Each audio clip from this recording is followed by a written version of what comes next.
derby. I have tried to explain this to several of you, but it's very confusing and doesn't make any sense, so this. Next slide, please.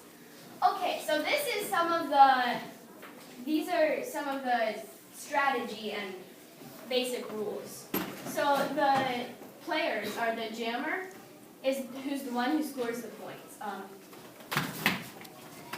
Anyways, so they'll start up on the line, and so there's two packs of blockers, and the pivot is the main blocker who, she tells the other blockers what to do. So you've got your two packs for two different teams of blockers, and then you've got the two teams' different jammers. The jammers need to get through the other team's pack of blockers, and their pack of blockers are the only ones who can help them get through. So the first person to pass all in-play blockers in the pack legally, which means that there aren't any penalties or anything, is lead jammer. So that means she gets 1 or 2 extra points or something, I don't know.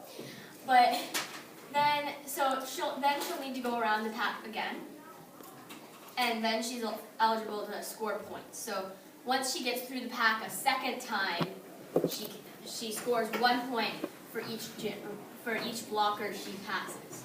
Jams are 2 minutes, and unless the lead jammer calls it off, which she can do for any number of reasons, including that the other jammer is about to score points, or that she's just not a very good jammer and doesn't want to mess it up for her team.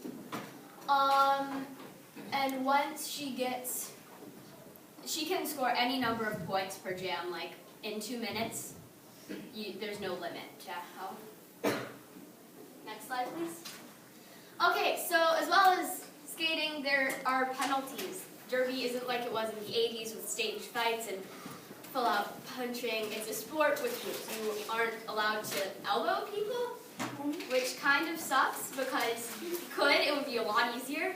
Or punch. So these are some of the most common penalties, like elbows, forearms. This would be if you cut the track. So can you go back to the other side? So this is the track. If you go outside or inside of the track, then that would be a track cut. Back to the yeah. Then there's some other things like you can't trip people, and you can't shoulder people in the head. Okay, next. Then equipment. You need a lot of equipment, like mouth guards, which are little plastic pieces of things that protect your teeth. Yeah.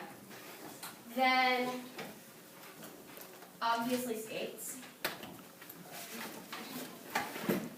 helmets. You need knee and elbow pads as well as wrist guards so you don't break your wrist if you fall. And then there's a couple of things that I'm going to demonstrate. So lateral movements are, turn the slides off. Yep. Lateral movements are really useful to get to different places on the track. If you're here and the big pack of blockers is here, but you're standing here and there's an opening over here, you can go like this and then slip past type of thing. Trying to think about what else. Transitions, so you can change the way you're moving. And then hip checks and stuff like that. As long, you can't hit above here, can't hit above the collarbone. Yeah, that's it.